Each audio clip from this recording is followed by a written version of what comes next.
So if you are new to my channel, my name is Sunny and I am a professional ballroom dancer. So for many, many, many years, in fact, decades, I have ballroom danced as a competitor, as a professional. I have been involved in a number of reality TV series for ballroom dance. I previously owned the largest ballroom dance studio in the country for 15 years. So compared to most people, I'm a bit of an industry insider, and per the request of my students, I am posting some weekly updates on my insights as an experienced dancer on what I'm seeing in Bravo TV's new reality show, Dancing Queens. Now, most of my videos, if you go through my channel on YouTube, are actually just dance tutorials for my students, but this is something I've added recently for this new TV series. And so each week, I will try to post a little synopsis of what I saw in that week's episode and expose for you the things I'm seeing that are absolutely surprisingly accurate and things that you might be surprised to learn are actually faked for the show. Because obviously reality TV is partially scripted to make filming efficient and to make the show most entertaining. So this episode, unlike most, I just want to share some generic observations I've seen over the first 3 episodes, the things that I am seeing that are, in the big picture, manufactured for the purpose of the show. Number 1, they give the appearance that these people are competing every single week. And that's just, they've consolidated many months of filming, into week to week to week. The reality is that would be cost prohibitive and time prohibitive. These are amateur dancers. They have full-time jobs, they have children at home to take care of. And when you go to a competition, it's like, hey, I'm there for a few hours and I leave. You have to fly somewhere. You have to fly somewhere at least a day in advance to make sure you catch your flights and you don't have jet lag. If I compete in England, I might go 2 weeks in advance so I'm not jet lagged. The competition does not take course over an hour.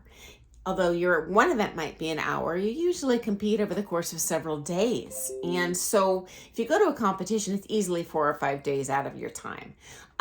When I was competing, I competed about 24 comps a year, but I would cram them into weekends where I would do multiple comps whenever possible.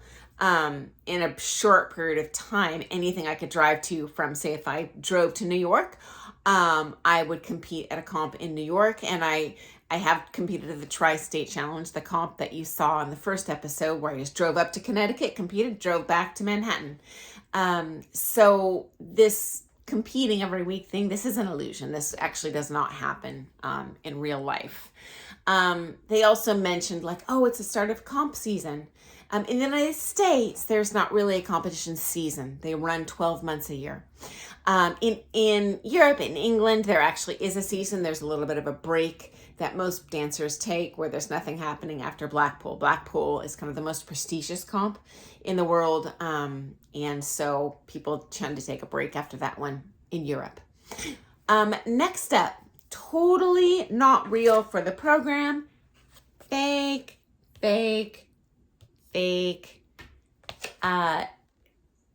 As a pro, you almost never dance with just one student at a comp. You're paid by each student to show up to the comp, so you'll bring as many students as you can with you to that competition. And be paid by all of them. Now, there is a little bit of a cost savings to the student as well when you do that, because they split the cost of your travel, your hotel, and they only pay for their own travel, their own entry fees, and then a percentage of your expenses are broken down, though they will pay per student to show up. So you make a lot more money if you show up with multiple students. There are occasions I've seen where an extremely wealthy student really wants to commandeer that pro's time, and they'll say, hey, I'll pay you X dollars and have you on a contract if you only dance with me. This is unusual though. Usually the pro has many partners, and I can tell you, given the skill level of the professionals in this show, they are all good dancers, but they're not elite. And I don't know what the financial situation is of these ladies, but I suspect they are only dancing with one lady due to contractual obligations with Bravo TV. I can tell you, having had experience with reality TV, for example, I was contacted by an agency to possibly try out for the first season of Dancing with the Stars. Part of that contract is you will only dance with that one person. You will be at that person's beck and call. You will be at the beck and call of the camera crew. And camera crews are very expensive for the network to run. So they're not just going to follow you around with umpteen different people and wait over the course of 4 days to film. They're going to consolidate that. When they need you, they want you there. So I suspect the network probably made this happen and said you need to pick one dancer to dance with. Related to this, I suspect that Colette's partner dumping her for Pooja is not something that, well, it may have happened because the network made him choose a partner, but this wouldn't happen in real life. In competitions, there's many different categories and styles you can compete in. So we've heard that Pooja previously competed in the American Rhythm, which is kind of a sister style to International Latin.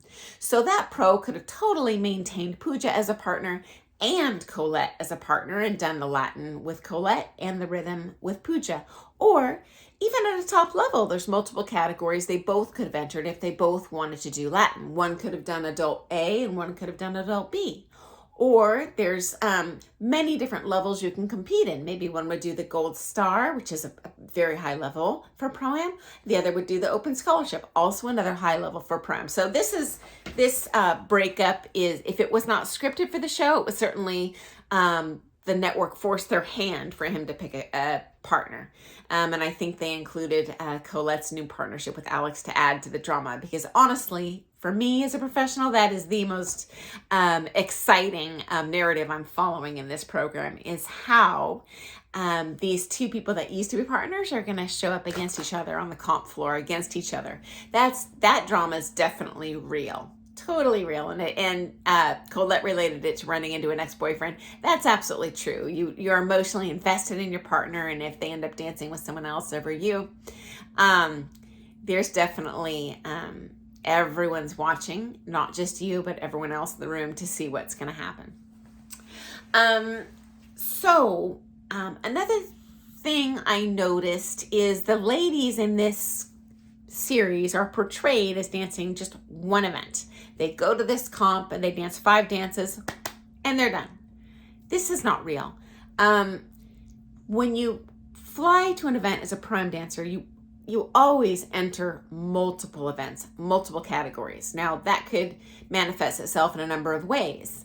You can enter multiple age categories. You can enter multiple skill levels. So for example, adult A bronze, adult A bronze 2, adult A silver 1. You enter many events. Here's why. You're already paying a fortune for that pro to be there.